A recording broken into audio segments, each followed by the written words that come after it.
I see a number of a question here first, and then back to Peter. Yeah, I just thank you very much to say when I'm glad to Dr. Booking. If we can borrow from Erica Feller, I would also like to say that the 1951 convention, like the UNHCR, wasn't necessarily intended for what UNHCR has been faced with, the amount of migration that has happened, especially in the last decade. But that said, I would specifically like to refer that to the movement of internally displaced persons, and wondering whether you think, I mean, of course you can think for the whole of UNHCR, but from your personal perspective, do you think that the UNHCR is more strategically placed to deal with IDPs, can it reform its mandate, as opposed to the ad hoc appointment that the Secretary General has been doing over the last 10 to 12 years? And to follow up on that, with respect to number 9 of the 10 plan action, those people that are non-refugees, is that inclusive of IDPs as well? Very good question. I will recall that there was never in the early years any specific international agency that was clearly and fully mandated to deal with internally displaced persons. There was a kind of a shared role, mainly with a main responsibility dealing with ICRC, as well as with UNHCR and whatever humanitarian agency happened to be engaged in that particular operational area.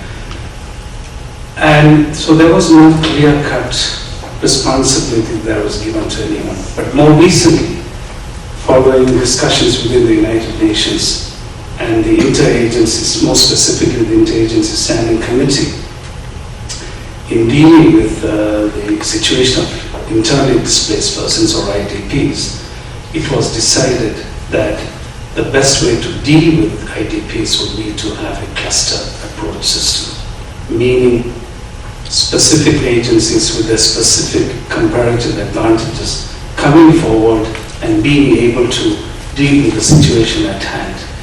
So just to give you an example, within that particular within that decision, UNHCR was conferred the cluster, the responsibility for protection, camp coordination, as well as in dealing with the domestic needs related to as well as shelter. Thank you, James. As well as shelter, and so on and so forth. Each agency coming forward. And a good example of that, not that this is the first time, we've been doing this now for at least 5-6 years now, but you will know the current situation in Pakistan, where some 2.4 million people are displaced, and UNHCR is actively engaged in shelter and protection in line with the mandate. And there are many other agencies, actors, NGOs, etc., each one playing their role. But what is good about this approach is that it is now very clear and well defined. And as for the number, yes, it includes all groups. It includes refugees, it includes IDPs, it includes stateless persons.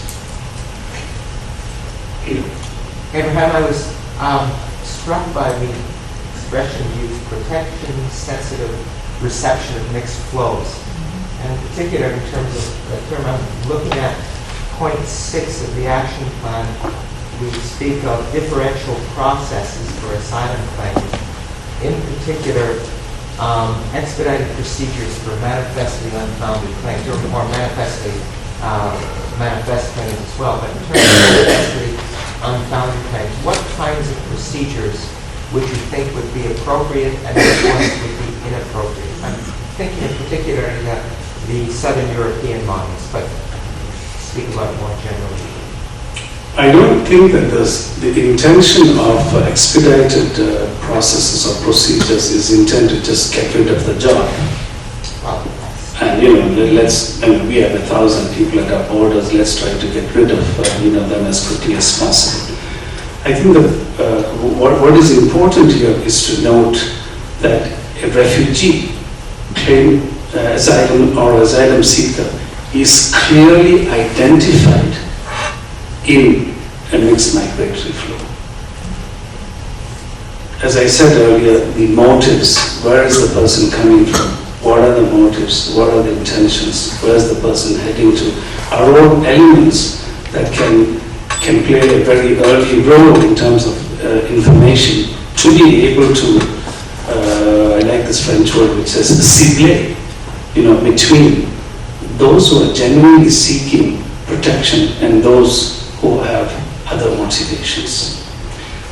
And as for setting up of such a system, yes, I think we do have a certain, I would say, protection already in place in a country like Canada, where they're very sensitive to the arrival of refugees and asylum seekers and try to make sure that these people are indeed clearly identified. But we are talking about many countries in the world where anyone or everyone coming in is sometimes seen more as an economic migrant, and where there are no systems available. And this is where UNHCR could come and help set up such a system. But of course, this requires a lot of discussions and putting in place of whatever would be the best way to identify genuine and bona fide refugees.